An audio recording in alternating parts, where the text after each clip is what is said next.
요한복음 12장 46절로 50절 말씀 같이 읽겠습니다.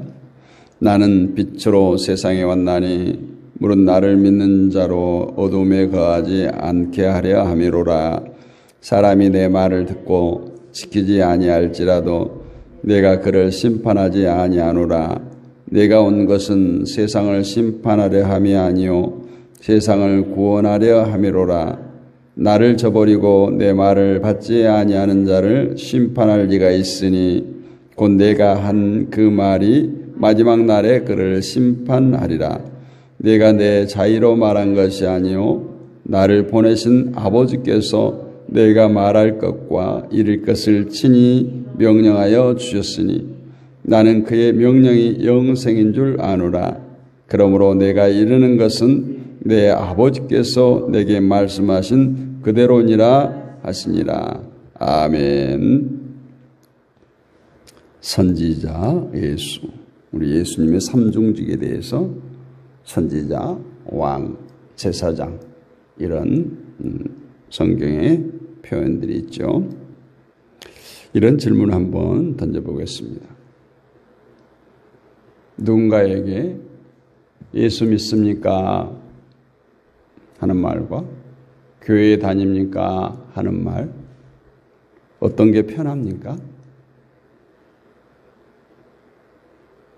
예수 믿어요? 교회에 다녀요? 누군가에게 이렇게 전도할 때 제일 먼저 하는 말이 그 말이죠. 근데 우리가 예수를 믿습니까? 하는 질문보다는 교회를 다닙니까? 하는 말이 말하는 사람, 또 듣는 사람에게 더 부담이 없이 들려지는 것은 사실입니다. 근데 신앙생활은 교회에 다니는 것이 전부가 아니다라는 거예요. 교회에 다닌다고 해서 구원을 얻는 것이 아니기 때문에 그렇습니다. 많은 사람들은 구원을 꼭 교회와 연관시킵니다. 마치 교회가 없으면 구원에 지장이 있는 것처럼 여깁니다. 만약에 그것이 사실이라면 마음대로 교회를 세울 수가 없겠죠.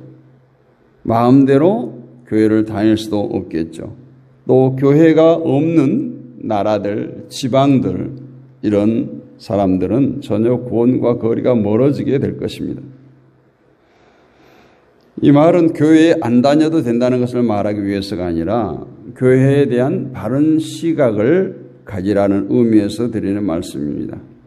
다시 말해서 구원은 오직 예수 그리스도로 믿음으로 되어지는 것임을 생각하고 거기에 다른 어떤 것도 개입시키지 말라는 것이. 그것이 교회든 아니면 선하다고 생각하는 세상의 자선사업이나 NGO 단체나 이런 것들, 또 예배, 기도, 헌금, 그 무엇이든 구원과 아무런 연관이 없다라는 겁니다. 교회만 적당히 다녀주면 다른 것은 몰라도 구원 문제는 보장받는다는 생각이야말로 사탄의 생각이라는 것을 우리가 알아야 됩니다. 만약 구원의 문제가 교회를 다니는 것으로 해결돼 버린다면 자연히 예수 그리스도는 팽개쳐집니다. 무관심해질 겁니다. 교회를 다녀주면 됐지. 예수를 믿는다고 했으면 됐지. 자기를 부인하라느니 십자가를 따르라느니 예수의 제자의 삶을 살라느니 이런 문제에 대해서 외면해 버리게 될 것입니다. 보통 교회 안에서 성도들과 다툼이 일어나면 누군가 한 사람은 삐져요. 상처를 입죠. 그럼 교회를 안 나옵니다. 하나님과 다퉜습니까? 예수님과 다퉜습니까? 분명히 말하면 성경은 절대로 구원을 그런 식으로 말하지 않아요. 오직 예수 그리스도를 믿어짐으로 우리가 하나님과 관계 속에서 신앙생활한 거지 성도의 교제는 거의 본질이 아니에요. 성도의 교제 가운데 문제가 생긴다고 해서 하나님과 관계를 그르친다. 그것은 엄청난 실수예요. 나는 지금 교회를 나오니까 예수를 잘 믿고 있다. 이런 생각을 한다면 오히려 그것이 우리들 신앙생활에, 믿음 생활에 걸림돌이 될 수 있다라는 겁니다. 성도는 교회를 위해서 존재하는 것이 아니라 오직 그리스도를 위해서 존재하는 것임을 우리가 알기를 바랍니다. 그러니까 교회에 충성하는 것이 아니라 하나님께 충성하는 거예요. 그리스도께 충성하는 거예요. 근데 많은 사람들이 또 교회에서 가르치기를 교회에 충성하는 것이 하나님께 충성하는 겁니다. 교회에 하는 것이 곧 그리스도께 하는 것이라는 생각을 합니다. 그것을 보이지 않은 하나님을 보이는 교회로 둔갑시키는 거예요. 왜 그럴까요? 사람들은 보이는 것에 대해서 신뢰하려고 하고 보이지 않는 것에 대해서 신뢰하지 않습니다. 그래서 보이지 않는 하나님보다는 보이는 교회가 더 확실하다는 생각이 굳어져 있죠.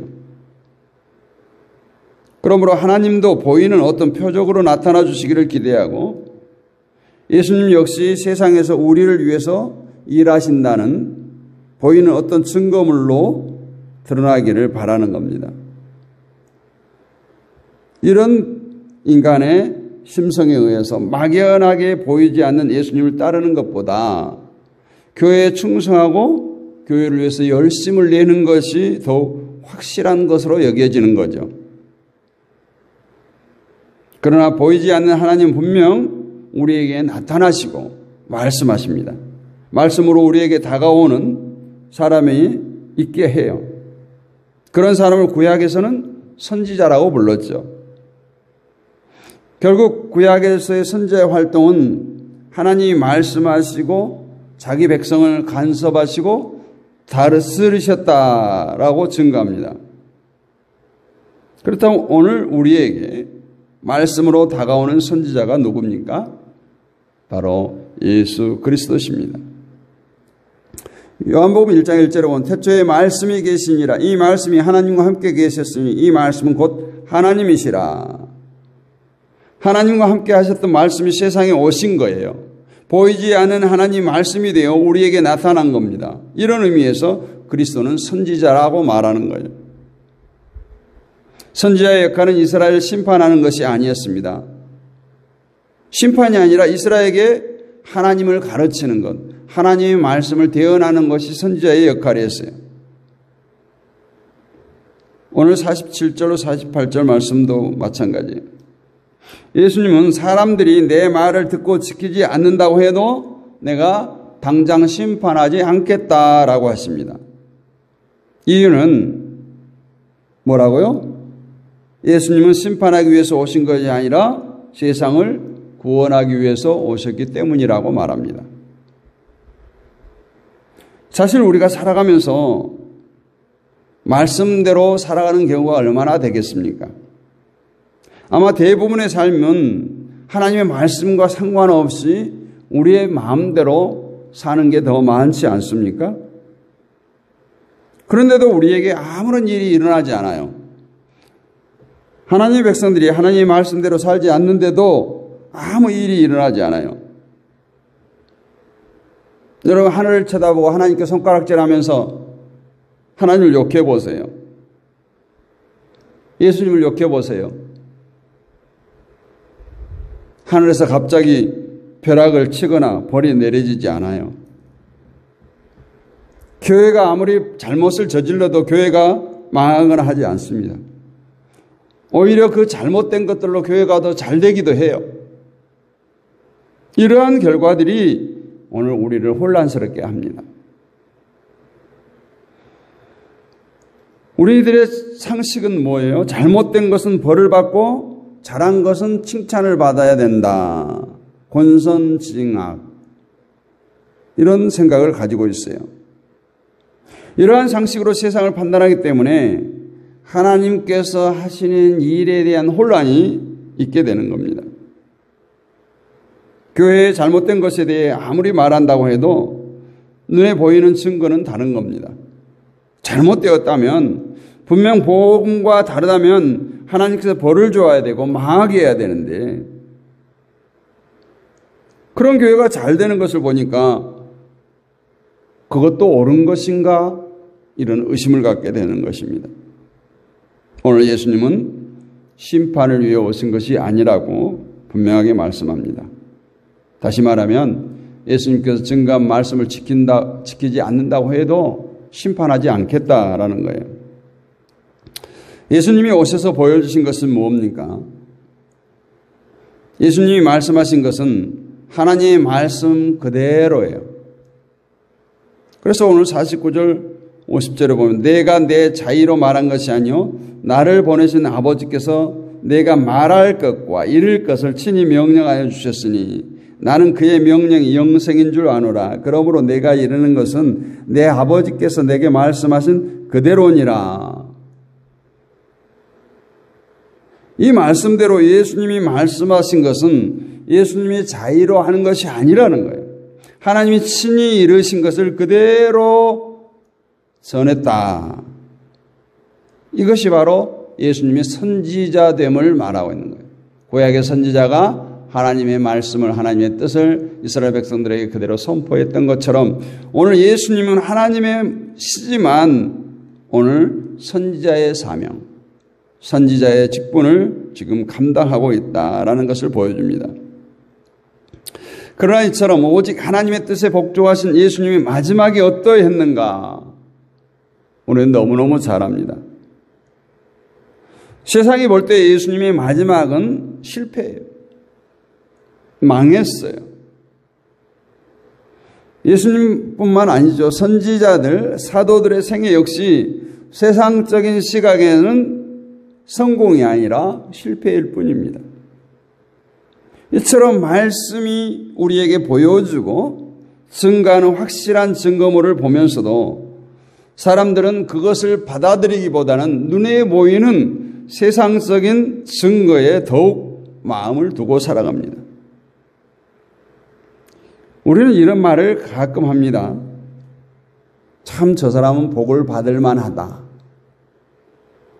복받을 짓을 했다는 거예요. 누군가가 잘 됐다면 저 사람이 어떻게 했기에 저런 복을 받는 것인가, 이런 관심을 둡니다. 복은 예수 그리스도고 그리스도를 아는 것이 참 은혜요 축복이라고 아무리 외친다고 해도 그것이 사람들의 마음에 받아들여지지 않아요.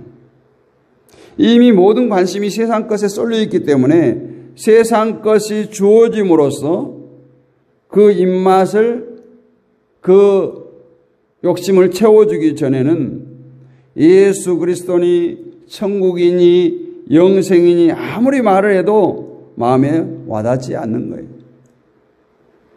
그렇게 말하잖아요. 당장 굶어 죽게 생겼는데 예수며 천국이며 영생이며 내게 무슨 소용이 있느냐.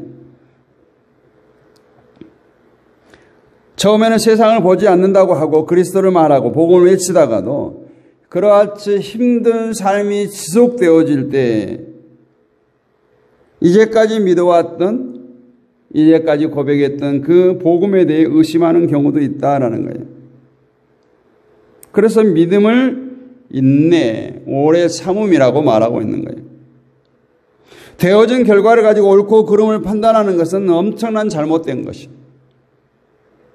오직 예수님 말씀을 기준으로 해서 옳고 그름을 판단한 것이 아니라 되어진 결과가 좋으면 옳은 것이고 좋지 않으면 잘못된 것으로 판단해 버린다는 거예요.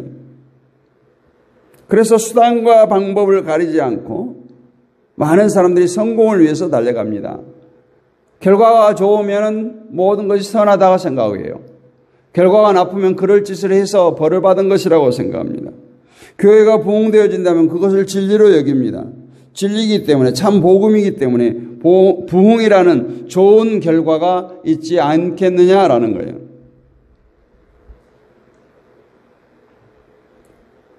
현 시대에 악한 자가 심판을 받지 않는 것은 심판의 때가 따로 준비되어져 있기 때문입니다. 마지막 때에 심판하실 분이 따로 계시다는 거예요. 그리고 심판의 기준은 예수님의 말씀을 받지 않았다는 것에 있는 것이에요. 그래서 세상에서 잘 되었다고 해서 그것을 옳은 것으로 보는 것은 아주 잘못된 시각이다. 물론 잘된 것이 무조건 잘못된 것이라는 뜻도 아니에요. 다만 옳고 그름에 대한 기준은 세상에 두지 말고 예수님의 말씀에 두어야 된다라는 것입니다. 그리스도의 말씀이 진리로 믿어진다면 그 믿음으로 끝까지 말씀을 붙들고 따라가야 돼요. 말씀을 따라가는 나는 아무것도 남는 것이 없고 득이 된 것이 없어요. 손해를 많이 봅니다. 가난합니다. 그런데 엉터리로 사는 사람들이 보니까 잘되고 성공하고 나보다 훨씬 나은 삶을 산다고 해도 말씀에 대해 의심하지 않고 흔들림 없이 하나님의 심판하실 때가 있음을 믿고 살아가는 것이 바로 신앙생활이에요. 옳고 그름은 현재의 세상에서 드러나고 증명되는 것이 아니에요. 세상의 마지막 때. 그것도 세상에서 성공하고 잘된 것이 기준이 아니라 예수님의 말씀이 기준이 되어서 판단되어지는 것입니다. 우리는 바로 그때를 바라보고 미래의 소망을 두고 살아가는 하나님의 백성, 성도인 것입니다. 지금 예수님은 자기 백성을 구원하기 위해서 일하십니다. 그러므로 성도는 누가 뭘 어떻게 했더니 복을 받았다더라, 이것에 관심을 둘 것이 아니라 예수님의 말씀이 무엇이고 무엇이 진리고 참된 복음인가를 살피고 주님을 쫓아가기에 힘써야 할 줄로 믿습니다. 예수님은 이것이 생명이다, 이것이 아니면 너희는 망한다, 이렇게 계속 외치고 있어요. 나를 따르라는 거예요. 내가 길이요 진리요 생명이라는 것이요. 그런데 세상은 아무런 반응을 보이지 않아요. 예수님에 대해서. 왜 세상이 예수님에 대해서 이렇게 냉대할까요? 예수님의 말을 듣지 않아도 자신들의 삶에는 아무런 손해가 없다라는 생각이에요. 말씀을 무시해도 아무런 일이 일어나지 않는다는 거예요. 제멋대로 살아도 하늘은 잠잠하다는 거예요. 그래서 하나님의 말씀을 받지 않는 것에 대해서, 하나님의 말씀을 듣지 않는 것에 대해서 전혀 심각함을 잃어버리고 살아갑니다.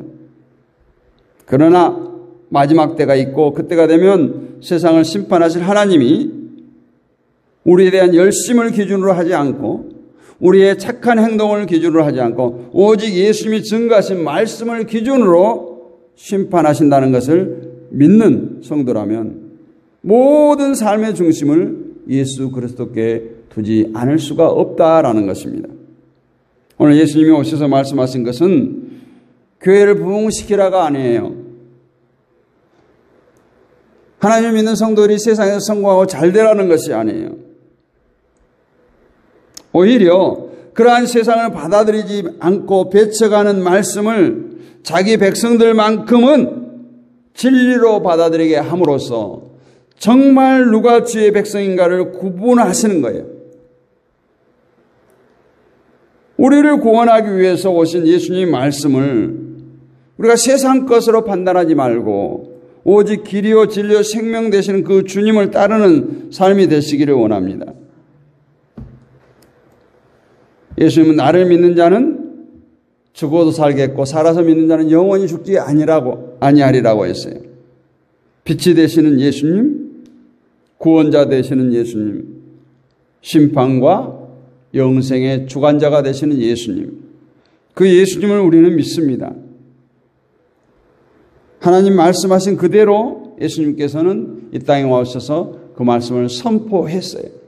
그래서 수많은 사람들이 반항합니다. 저항합니다. 믿지 않습니다. 따르지 않아요. 예수님을 에워싼 수많은 무리들, 수많은 군중들은 오직 예수님께서 행하신 기적, 저들의 육신의 배고픔을 채워주고 그들의 육신의 질병을 고쳐주고 이런 것에 흥분하고 열광했던 것이죠. 하나님의 말씀에는 전혀 관심이 없었습니다. 오늘 현대를 살아가는 우리들에게 있어서 세상의 삶 역시 중요합니다. 우리는 땅을 밟고 사는 이상 세상의 물질도 필요합니다. 명예도 필요합니다. 성공도 필요합니다. 그러나 그것이 우리의 목적이 되어서는 안 된다는 거예요. 하나님께서 주신 모든 것들을 누릴 수 있는 축복이 있습니다. 그러나 우리가 진리되시는 주님을 따를 때, 정말 구원의 길을 달려갈 때 이 모든 것은 그냥 보너스로 주신 거예요. 예수님이 보너스가 아니라 예수님 참 진리와 생명이시고 우리는 그를 따라야 될 뿐이고 이 세상의 삶은 그냥 거저왔다 거저가는 나그네 삶 중에 한 페이지, 거기에 불과한 것입니다. 오늘도 선지자로 오신 예수님께서 아버지 하나님의 말씀을 그대로 선포할 때 많은 사람들이 배치겠지만 저와 여러분 오늘 그 말씀을 붙들고 날마다 승리하는 복된 삶을 사시기를 주님의 이름으로 축복합니다.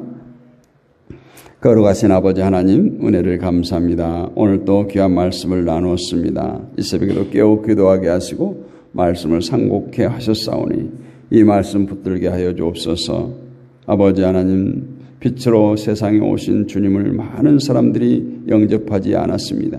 아무리 하나님 아버지의 말씀을 증거하지만 저들은 거부했습니다. 오늘날도 마찬가지입니다. 현대인들이 세상에서 성공과 눈에 보이는 행복을 찾아서 헤매고 발버둥치지만 정말 길이요 진리요 생명 되신 예수님에 대해서 냉대합니다. 아무리 예수를 믿으라고 외쳐도 예수를 믿지 않습니다. 저들의 삶에 전혀 문제가 없다라고 생각하기 때문입니다. 아버지 하나님, 그러나 저들의 장래 미래 아버지 하나님 심판대 앞에 서는 그날을 바라보게 하시고 날마다 우리 구주되는 예수님 한 분만으로 기뻐하며 즐거워하며 만족해하는 우리의 삶이 되게 하여 주옵소서. 이 땅에 사는 날 동안 아버지 하나님의 백성들이 수치당함이 없도록 복의 복을 더해주시고 교만치 않도록 부요치도 않게 하시며 날마다 주님 의지하고 하나님의 은혜의 날개 아래 살아가는 우리 모두가 되게 하여 주옵소서. 이 새벽에도 함께하는 우리 이무선 사모를 붙들어 주시고 축복하여 주옵소서. 김연환 권사님을 붙들어 주시고 축복하여 주옵소서. 또 온라인으로 함께하는 모든 지체들 가운데 함께하시고 저들을 축복하여 주옵소서. 아버지 하나님 백성들이 정말 잘 되어야 되겠습니다. 세상의 빛으로 소금으로 보냄을 받아 싸운데 그 일을 잘 감당케 하시고 우리의 삶의 현장이 예배의 현장이 되게 하시고 우리의 삶의 현장이 전도와 선교의 현장이 되게 하시고 우리들의 모습을 보고 하나님의 살아계심을 증거하게 하여 주옵소서. 오늘도 주님과 동행하는 복된 날 되게 하옵소서. 믿사옵고 살아계신 우리 주 예수 그리스도의 이름으로 감사하고 기도하옵나이다. 아멘. 하늘에 계신 우리 아버지 이름을 거룩하게 하시며 아버지의 나라가 오게 하시며 아버지의 뜻이 하늘에서 같이 땅에서도 이루어지게 하소서. 오늘 우리에게 일용할 양식을 주시고 우리가 우리에게 잘못한 사람을 용서해 준 것 같이 우리 죄를 용서해 주시고 우리를 시험에 빠지지 않게 하시고 악에서 구하소서. 나라와 권능과 영광이 영원히 아버지의 것입니다. 아멘. 할렐루야. 오늘도 승리하셨습니다. 우리가 합심하여 기도할 텐데 특별히 오늘은 선교사님들을 위해서 집중적으로 기도하겠습니다. 세계 평화를 위해서, 남북한의 평화를 위해서, 한국교회를 위해서, 믿음의 동역자들, 온라인 사역자들, 또 질곡 가운데 있는 우리 지체들을 위해서 우리의 주여 크게 한번 부르짖고 기도하겠습니다. 주여